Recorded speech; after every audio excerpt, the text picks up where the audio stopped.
single phone call can change everything. For Alexander Reynolds, a tech billionaire at the top of the West Coast, that call shattered his empire.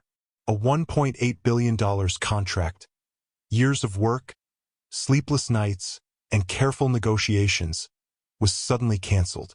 And it wasn't the only one. One by one, other deals vanished, leaving his company teetering on the edge of collapse. But it wasn't just money at stake.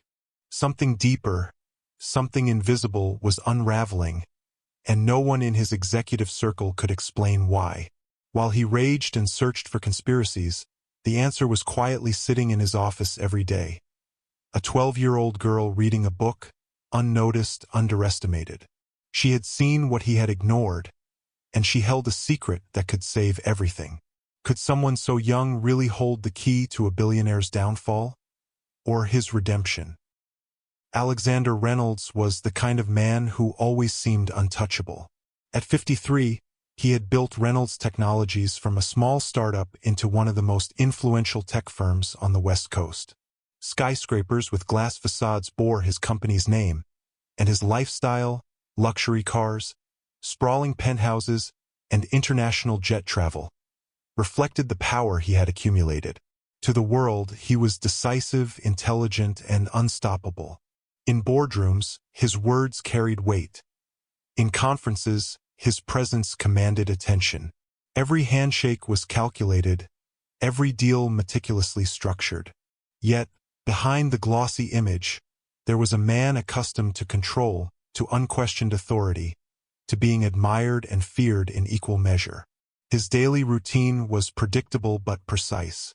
He arrived at his downtown office on the 35th floor before sunrise, reviewing overnight emails while sipping a double espresso.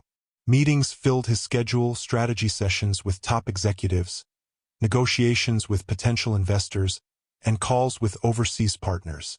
Each interaction reinforced his sense of competence, of being the smartest person in the room. Failure wasn't something he had considered in years, and mistakes were often quietly corrected by subordinates, who rarely challenged him. In this world of polished efficiency, there was one constant presence he had tolerated but rarely acknowledged: Evelyn Carter. She had been a cleaning lady in his office for over 5 years, her life seemingly invisible to him as she moved quietly between desks, wiping surfaces and organizing supplies.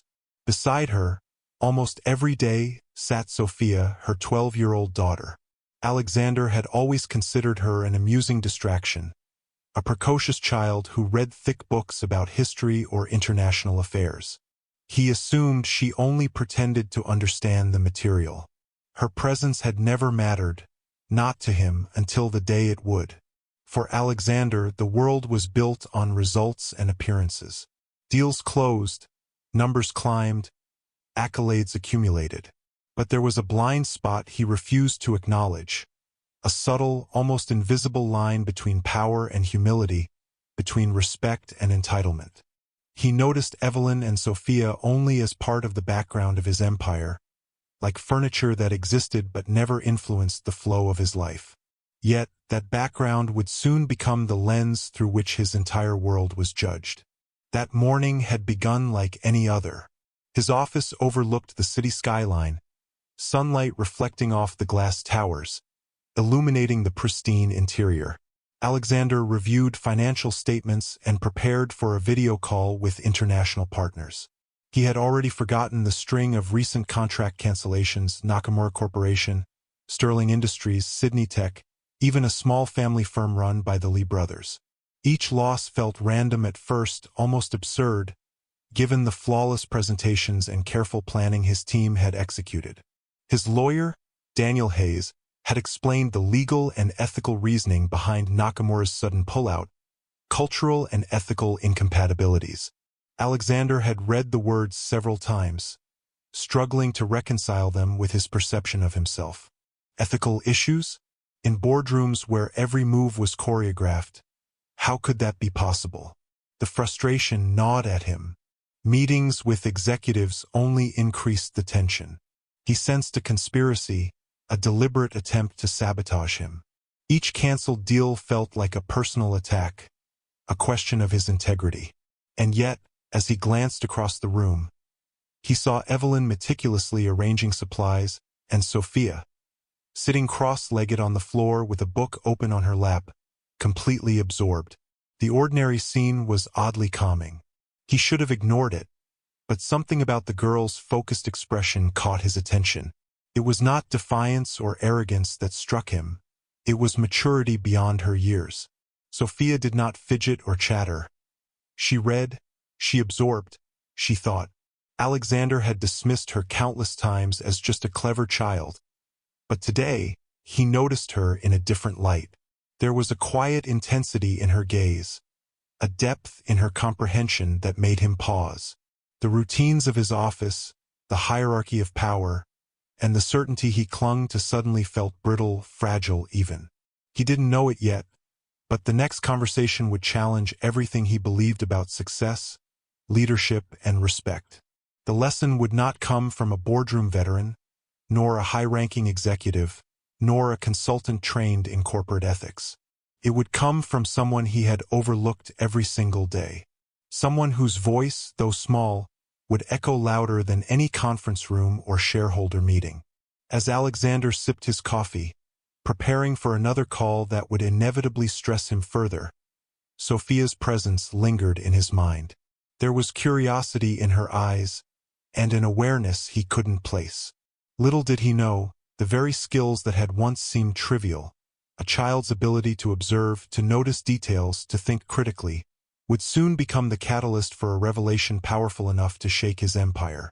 The question hanging in the air, unspoken but unavoidable, was simple yet terrifying. Had he ignored the one person who could save everything he had built? The cancellations kept coming. Alexander's inbox became a graveyard of broken deals. Sterling Industries pulled out, citing vague, philosophical misalignments. Sydney Tech followed with a terse email, politely mentioning differing values and corporate culture concerns. Even the Lee brothers, a small family-run firm that had once been grateful for a meeting with Reynolds Technologies, abruptly withdrew. Each message was a blow, but Alexander's mind refused to accept what was staring him in the face. These were not coincidences. Someone or something was orchestrating his downfall. He scrutinized every meeting, replayed every negotiation in his mind. Every gesture, every word, every email he had sent or ignored became a potential cause for the cancellations. But nothing explained why partners who had praised his expertise one week suddenly questioned his character the next. The mystery gnawed at him, leaving a hollow pit in his chest. Was he being sabotaged by rivals? Or had he misjudged something crucial? The office had grown tense. Executives whispered behind closed doors. Staff avoided eye contact, as if the uncertainty had infected the air. Yet amid the turmoil, Evelyn and Sophia continued their quiet routine. Evelyn's presence was steady, unremarkable, almost invisible. But Sophia, her presence was unsettling. Alexander caught himself observing her more often, noticing the way she tilted her head, absorbed in a book that seemed far too complex for someone her age. The child's calm focus contrasted sharply with the chaos enveloping the empire he had spent decades building. One afternoon, Alexander walked past the cleaning staff in a rush, distracted and irritated. "Make sure the conference room is ready," he barked. His words were curt, dismissive. He didn't notice Marcus Lee, his assistant, wince, nor Evelyn glance at Sophia with a silent, knowing look.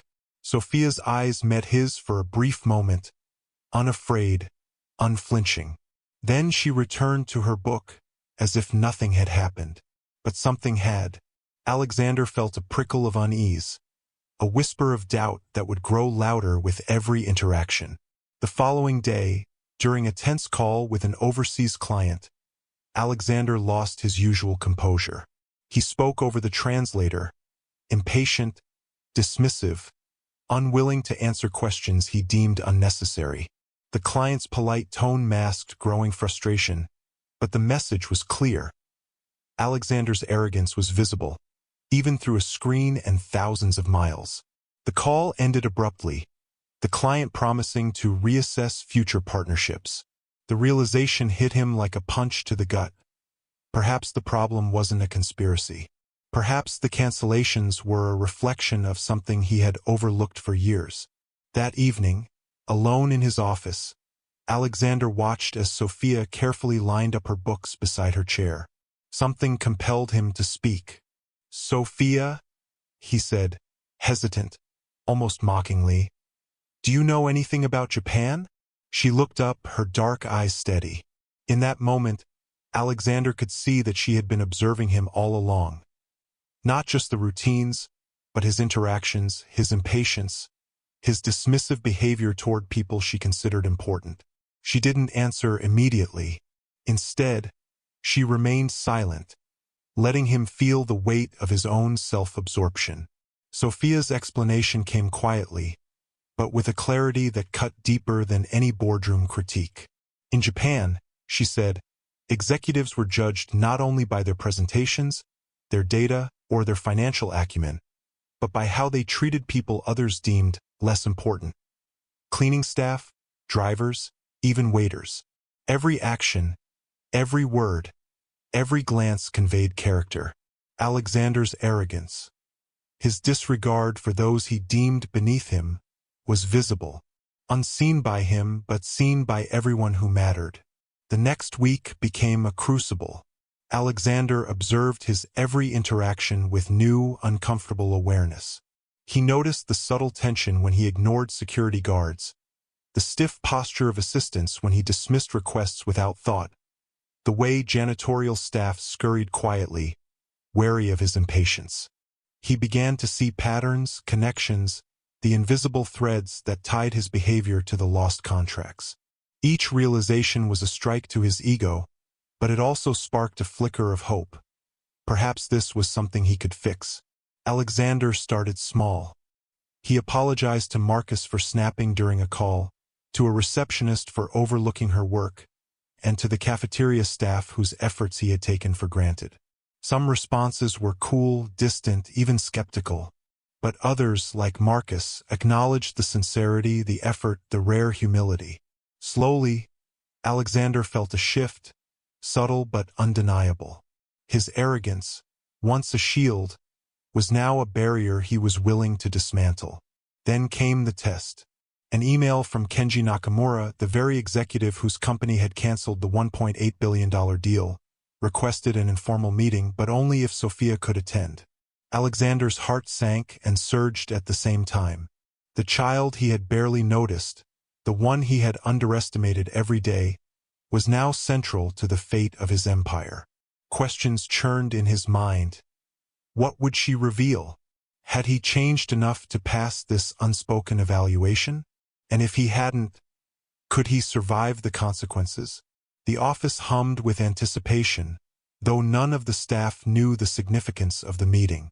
Alexander rehearsed every gesture, every word, every moment, aware that a lifetime of oversight could unravel in an instant.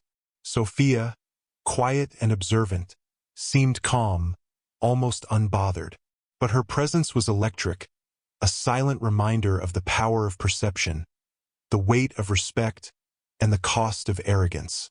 The moment of reckoning was coming, and for the first time, Alexander truly understood that his survival depended not on contracts, presentations, or clever negotiations, but on something far more profound: humility, awareness, and the recognition of humanity in every person around him. The day of the meeting arrived like a storm. Alexander Reynolds, once untouchable, felt a tension he had never known. His skyscraper office, usually a sanctuary of control, felt suffocating, hollow, as if the walls themselves whispered warnings. The emails, the canceled contracts, the whispers of colleagues, all of it had led here. And at the center of it sat a 12-year-old girl whose calm presence had already begun to dismantle the fortress of his ego. They were not in his office. Kenji Nakamura, the Japanese executive whose company had canceled the $1.8 billion deal, had requested a neutral location: the elegant Sakura restaurant in Tokyo. Crystal chandeliers reflected the soft evening light, casting long shadows across polished wooden tables. Alexander felt the weight of every eye, every expectation. Executives, investors, and cultural liaisons filled the space, their polite smiles thin veils over curiosity. And Sophia, seated quietly beside him, exuded a presence far larger than her small frame. The first moments were unbearable.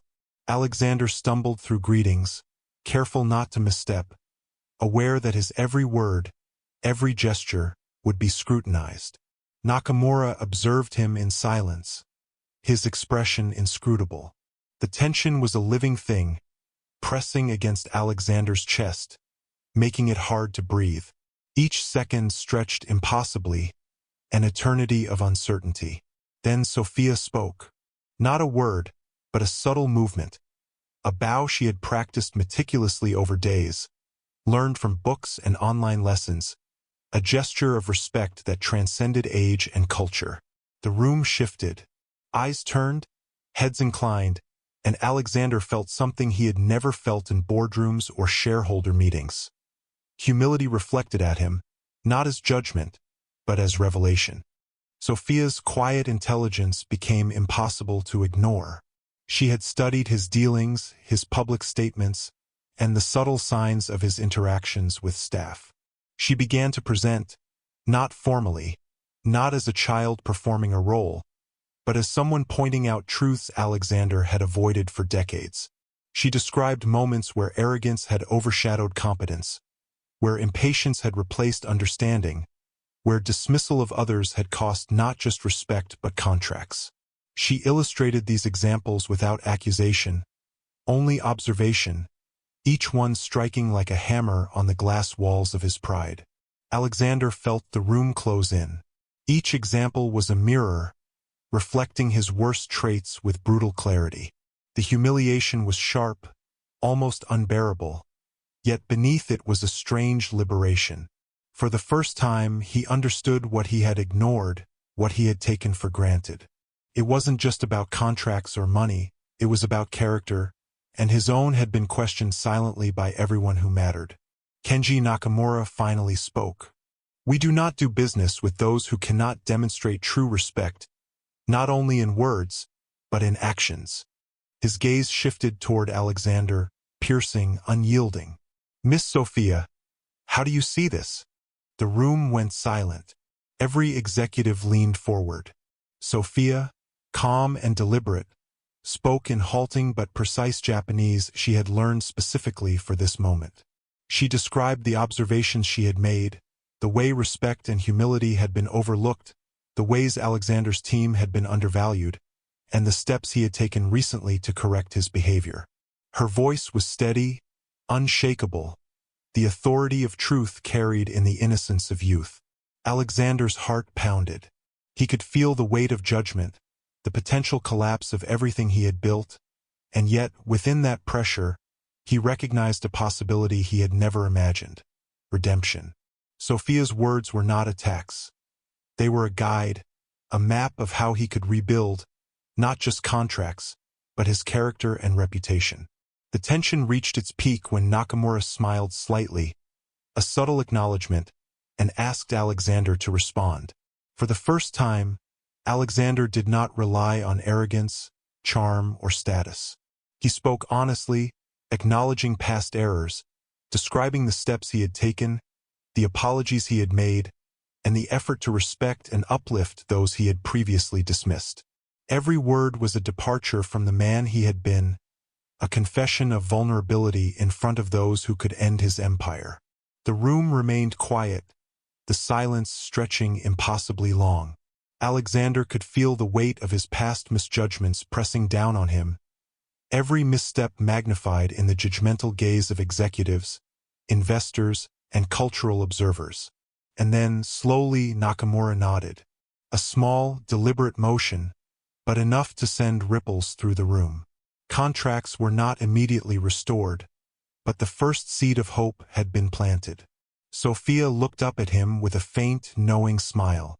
She had orchestrated the subtle tests, coordinated the observations, and evaluated whether Alexander could truly change.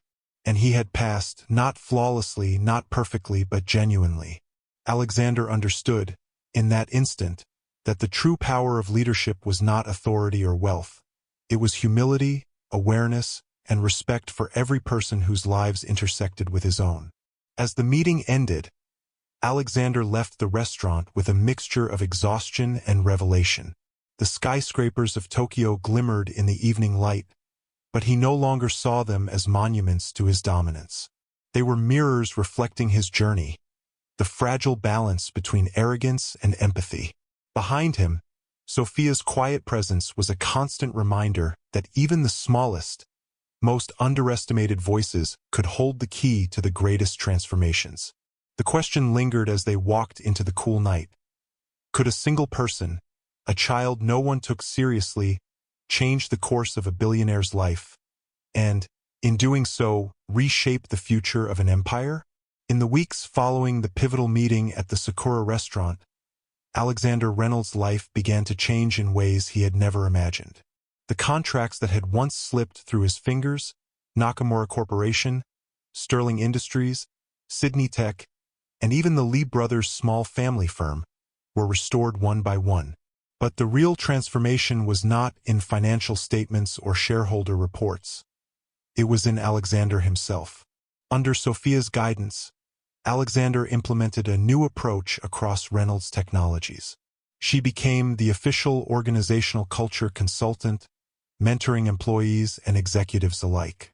The lessons were simple, yet revolutionary. Respect and humility were as crucial as competence, and the way leaders treated those considered less important revealed their true character. Meetings that had once been battlegrounds of ego became spaces of collaboration. Staff members who had previously been overlooked were now valued, their contributions recognized. Even minor gestures, listening attentively, acknowledging effort, treating everyone with dignity, became part of the company's ethos. Sophia's influence rippled beyond the office. She designed workshops, led training sessions, and created programs that taught leadership through empathy rather than dominance. Employees reported a newfound sense of belonging, motivation, and pride in their work. Alexander, who had once measured success only in dollars and contracts, began to understand that true power came from uplifting others, not asserting authority. The arrogance and impatience that had defined him for decades gave way to a quiet, thoughtful leadership grounded in awareness and care. The impact was even felt in the wider business world. Other executives noticed the change in Reynolds Technologies, its renewed contracts, growing reputation, and unique approach to leadership, and began to take notice. Harvard University, intrigued by Sophia's methods, approached her to design a leadership program for students and emerging executives. A 12-year-old girl, once invisible in the margins of a billionaire's office, had become an educator, a guide, and a force for cultural transformation. Her presence reminded everyone that insight, courage, and integrity were not bound by age, race, or social status. For Alexander, the lessons cut deeper than corporate success. He had confronted the uncomfortable truths he had long avoided. How often he dismissed staff, overlooked contributions, and allowed arrogance to dictate his interactions. Sophia's quiet observation had illuminated patterns he had been blind to, forcing him to face not only the professional consequences of his actions but the moral ones. The billionaire who had once equated power with dominance had discovered a new definition: leadership through service, empathy, and genuine respect. The changes were not instantaneous or perfect. Some relationships were difficult to repair, some mistakes lingered, and some skepticism remained. Yet even the smallest steps toward humility had profound effects. Marcus Lee, his longtime assistant, expressed gratitude not for money or promotion, but for being seen, heard, and valued. Evelyn Carter, the cleaning lady whose daughter had sparked this transformation, felt a recognition of dignity long denied. And Alexander himself began to measure his days not in contracts won or deals closed, but in lives touched and lessons learned. Beyond the office, the story served as a reflection on the pervasive consequences of racial and social bias. Injustice often hides in subtle forms: dismissal, indifference, or underestimation of those society deems insignificant. Sophia's quiet courage challenged the assumptions Alexander, and perhaps the world, had long taken for granted. She proved that systemic bias and personal arrogance could be confronted and corrected, but only if one had the humility to see beyond status, wealth, and power. As Reynolds' technologies flourished under this new culture, Alexander often found himself reflecting on that day in Tokyo. The contracts were restored, the company was thriving, and yet the true value lay in the shift within him. Pride and authority had been replaced by awareness and empathy, arrogance by humility, and indifference by respect. The lesson was simple, yet profound. The voices society overlooks, the perspectives dismissed, and the people undervalued can hold the key to transformation, both personal and organizational. The story leaves a lingering question. If a 12-year-old girl could challenge and change a billionaire, what might happen if we all began to listen to those we habitually ignore? How many opportunities, insights, or moments of justice are lost every day because we fail to recognize the humanity of others? Sophia's legacy, now embedded in the culture of Reynolds Technologies, serves as a reminder that meaningful change begins not with power, but with respect. Leadership is not about asserting dominance. It is about uplifting others, correcting injustice, and fostering empathy. In a world where racial and social biases often dictate outcomes, her story stands as a powerful testament. Transformation is possible, the overlooked matter, and courage can come in the most unexpected forms. As viewers reflect on this story, the call is clear. Notice the voices ignored, challenge assumptions, and act with empathy in your own life. True impact is measured not by what you gain, but by how you honor and elevate the lives of those around you. What if a 12-year-old could change the course of a billionaire's empire? Sophia's courage, insight, and quiet determination reshaped not just contracts but the very culture of Reynolds Technologies. Her story reminds us that the most unexpected voices can hold the greatest power. If this story made you reflect, inspired you, or opened your eyes to the impact of humility and respect, don't forget to support our channel. Hit the like button, subscribe, and share this video so more people can witness the power of listening, learning, and standing up for what's right.